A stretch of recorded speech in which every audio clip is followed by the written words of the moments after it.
go back into Muay Thai, go for the Muay Thai belt, whatever seems right with my team and myself at the time.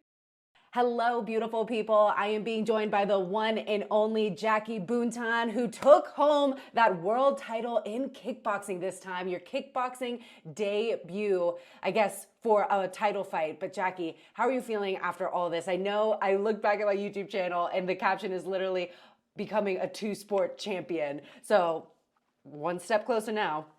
Yeah, just like you said, one step closer, but I'm feeling on top of the world. I think I'm still processing everything and actually realizing like what just happened this past weekend, but I'm great. I'm so happy.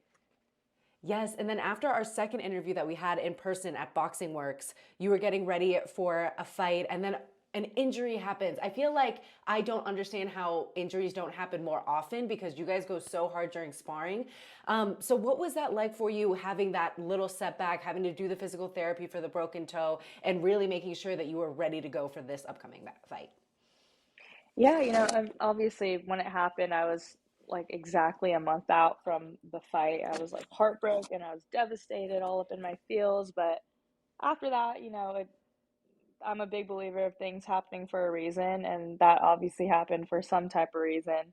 So was able to start this new camp, fully healthy, no issues with the toe. Even when I fought last weekend, I didn't have any issues with it. So things definitely happen for a reason. Yeah, and I just heard you speaking with so much confidence in your interviews. Uh, I think you said something along the lines of when I get the belt on Saturday, and you were just so confident in how you were presenting yourself, and also kind of shining light on the fact how Anissa has a fight lined up in December, and you felt like she was looking over you a little bit. So, was there any kind of chip on your shoulder with the fact that she was coming in with fights already booked ahead, and you were just focused at the task at hand? Yeah, I mean a little bit of that, she's already such a legend in the sport, in the game. She's etched her name in history in the books forever. And yeah, when I landed in Thailand, I saw the news that she had another fight booked next month. I thought that was, premature. Like I said, I thought she was overlooking me, but that wasn't an issue for me at all. I think when we took this fight, again, she's like triple my experience. So I already knew that she'd probably think she had the experience level in the bag, which she does, but like you said, I was so confident from the get that I had something that she hasn't seen before. Yes, and definitely Anissa Mexon is a tough, tough task. Were you at all skeptical to take on that fight, or when it was originally offered, you were like, "Oh, I'm all up on this. This is the matchup I want." No, I wanted it, like I didn't ask for a specific opponent. I didn't ask for the belt. I just wanted kickboxing, and they gave me two great opportunities, one for the inaugural belt and two against a legend like Anissa Mexon. So it was like the perfect story, the perfect fight for me. So I was all in.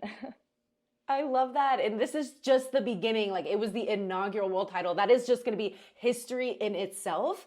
So, what does the future kind of look like for you? I know you're just still sitting and trying to take this all in, but like now, like, are you going to be more focused on defending the kickboxing title, or are you going to be more focused on, getting back with Muay Thai? What is the future in the short term look for you? Yeah, as of next year, I'd love a busy year. I had a plan to fight three times this year, got injured, so I had to make do with two. Totally fine with that. I became a world champion anyway. But next year, yeah, I want to keep defending the kickboxing belt. I want to go back into Muay Thai, go for the Muay Thai belt. Whatever seems right with my team and myself at the time, I'll figure it out next year. But that's the plan next year is go for both belts. And is competing in LA at one point like kind of a bucket list thing to do now that you're world champion? Like that would be kind of cool, have all the hype behind you. Or do you like kind of traveling to Asia and these different cool places to compete? No, I mean, on my whole professional career, I've been traveling. I love traveling to Asia, fighting out there. I'm so blessed to do it. But the goal next year is to get on some US cars. That would be amazing just because, it's home turf. Get my friends and family out here. To have a card here in California, Los Angeles specifically, would be insane. That's definitely a bucket list place for me to fight at. So hopefully in the future they come to Cali. Yeah. That would be amazing. And I can only imagine like traveling is so fun, but I can only empathize a little bit on the feelings of like a competition week. And I imagine that like it's not as enjoyable until after the fight is over. So it seems like you had a pretty quick turnaround to be back in LA now. But how was this trip to Bangkok? I know last time you kind of did more exploring because you were with Janet and had some friends, but was it kind of just a quick in and out trip this time? Yeah, like you said, 100% it is taxing, especially when you're traveling. Like your travel day is like a whole day, It took going to Thailand from LA was like in total 22 hours. So you lose a whole day just traveling. But yeah, I was an in and out trip this weekend. I fought Saturday morning, left on Sunday night.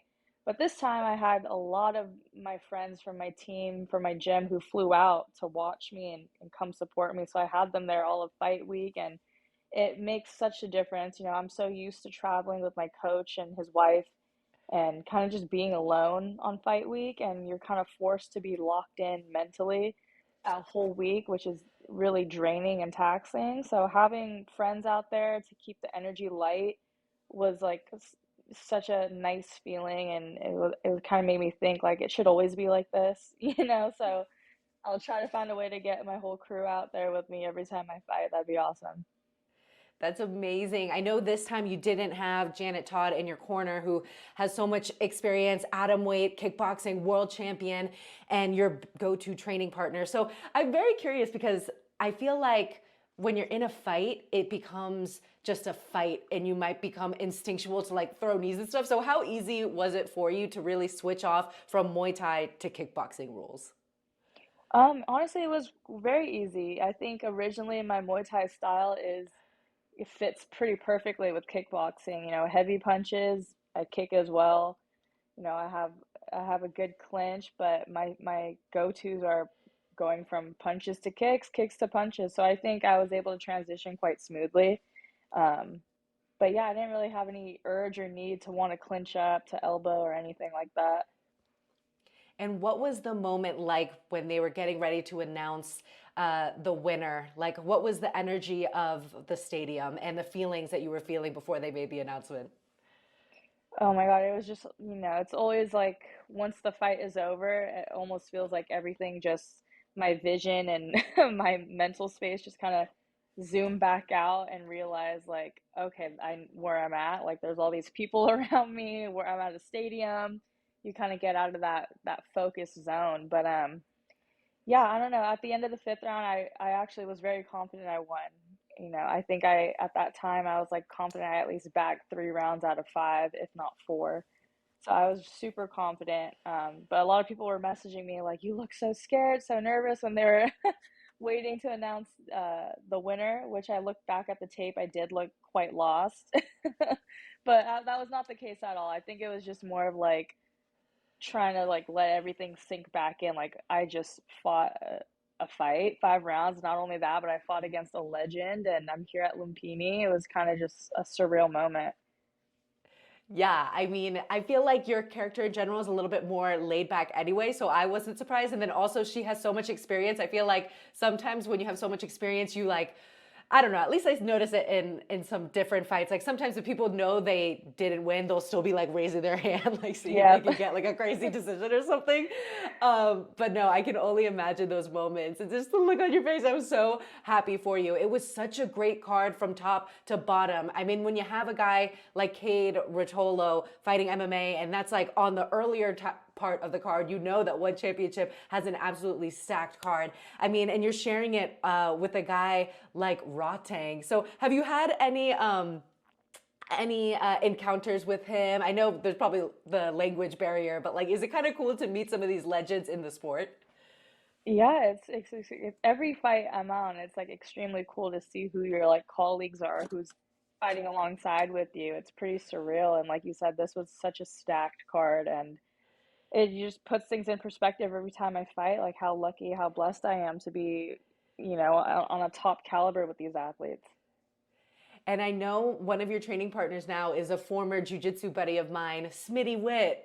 Ah, Spidey? Smitty. Do you guys work train together at all? I don't know if he'd be a good No, training partner for you. he's one of my students. He takes my morning class, but he always brings the Oh, energy. Yeah. he does. He does. I love that. I can only imagine the people that stop by in Boxing Works because that Hawthorne area is so good. Have you heard of this place called Nawa Thai? I've heard of it. I've never been though. Girl, you gotta go. It's like the Yeah. best Thai food in that area. Like, I'm literally going to Southern California partially just to visit that place. Lobster pad Thai. Oh, okay, that Remember this sounds conversation. insane. Yeah, you say less, honestly. So, how is the rest of the year looking for you? I know we got Thanksgiving coming up, Christmas. How is everything for Jackie Buntan now that we're World Championship and we can kind of relax a little? You said it perfectly. I'm gonna relax, take the rest of the year to relax. I'm a big holiday person. I love the holidays. So this fight worked out perfectly because I'm able to celebrate Thanksgiving, Christmas still. My older sister gets married next month, so wedding time, that's always fun. So I really just take the rest of the year to just be normal Jackie outside of the athlete life, you know? Is there anything that came from you breaking your toe that was actually kind of like a blessing in disguise, would you say? Because I know when you first were transitioning from amateur to pro, you mentioned something along the line. A fight was canceled, but it was actually the best thing in the world because then I got offered a contract to one championship. So, was there anything about that scenario that was kind of divine timing or serendipitous? Yeah, I've said it multiple times, and I think it gave me more time to work the game plan we were trying to execute for this fight. You know, the game plan at first was kind of, or it was super new to me, and it felt really foreign. And prior to breaking my toe, I remember it kind of being ingrained in my system. I didn't feel completely natural, but it was kind of there, and then broke my toe, had a bunch of time off, and then was able to use that time to hone in and really ingrain that in my arsenal. And going into my second fight camp, leading up to the fight and in the fight, it was just so natural for me to work these new things, and it came out multiple times in the fight. So that was a blessing in disguise, is being able to have more time to actually hone in on new skills, new techniques, and have it come natural for me.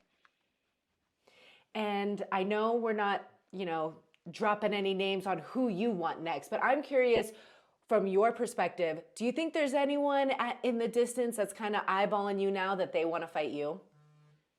I mean, I think all the girls are. That's the rule of thumb, right? Once you're champion, world champion, you have that belt, you're a target. Everybody wants it now. So whoever wants it can come and get it. But I mean, I'm here to keep defending it and keep it here at home with me.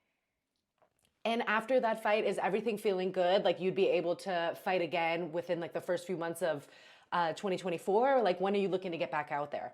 Yeah, 100%. I came out that fight extremely healthy, blessed to be able to come out like that. You know, just have your typical bruising on the legs, 5 rounds, it's common stuff. But yeah, I'd love to get back in there next year, hopefully like March or February or something like that. But early next year is the goal. I love to hear it. You are such a savage. Like I do baby jujitsu rolls and my shins are completely bruised from top to bottom. So you are such a beast coming out of a fight like that unscathed. Jackie, thank you so much for the time. And honestly, I'm so happy we got this book. Like literally they just hit me up yesterday. I was like, yes, I'll definitely talk to you. I'm like off Instagram right now taking a detox of everything. But then this came through text. I was like, oh my gosh, I got to catch up with Jackie. So it's been so awesome. Thank you so much. No, I love talking to you every time. So yeah, thank you for having me. Yes, I know the Filipino people are supporting. Is there anyone that you've been working with that you want, or any sponsors that you want to give a shout out to? The floor is yours. Yeah, I mean, a couple of my sponsors, Magna from Drink Magna, electrolyte uh, supplement company. They've always showed so much support and love. Albino and Prado, I had a little JB capsule with them. They also designed my fight kit, so thank you to them. Infight Style, my gear sponsor. All you guys, thank you for supporting me, and can't do this without any of you guys. And if we could go back to one moment of your world title championship bout, could you think of like maybe a round or a sequence that you're most proud of? I don't know if you've even rewatched anything, but is there anything that sticks up to you that you're like, oh, that was like one of my favorite sequences? Yeah, I don't remember which round it was, maybe the third round. I think they posted a clip of it, but I did like a hook cross, roll to my right, shift, made an angle to her side, and just attack the body, like three, four shots to the body and went up to the head. And like, not just because, oh, it looked cool, but like that inside work, being able to get inside her range, smother her, and box, that was the game plan. That's what I was talking about, where at first it felt so foreign, but I drilled that endlessly. I worked it in sparring on the bag and pads for months since like May. And for it to, I didn't even remember throwing it until they posted it. And for it to come out, like I said, naturally is just like such a cool feeling. That was probably my Do, favorite. do you feel like yourself in there? Like, do you feel aware that that's what you're doing? Like, or does it just feel so natural and like you enter this like different persona almost? It's a bit of both. Like I feel like myself. I don't feel like it's another persona, but I feel like a more heightened version of myself, if that makes sense. You know, I feel more hyper aware, hyper focused, and just super instinctual. Not exactly a persona, but it just feels like me times 100. That's the best way I could explain it. Oh my gosh, that's so trippy. It literally is the Matrix in there when you fight. It is so beautiful to watch. Jackie, thank you so much for the time. And we cannot wait to see you defend the belt in 2025. I know One Championship is going to be doing such big things. It's amazing to see them on Prime. So thank you so much, Jackie. And we'll see you at the next interview. I'm sure it'll be a good matchup, whatever we have next. Yes, ma'am. Thank you. Nice talking to you.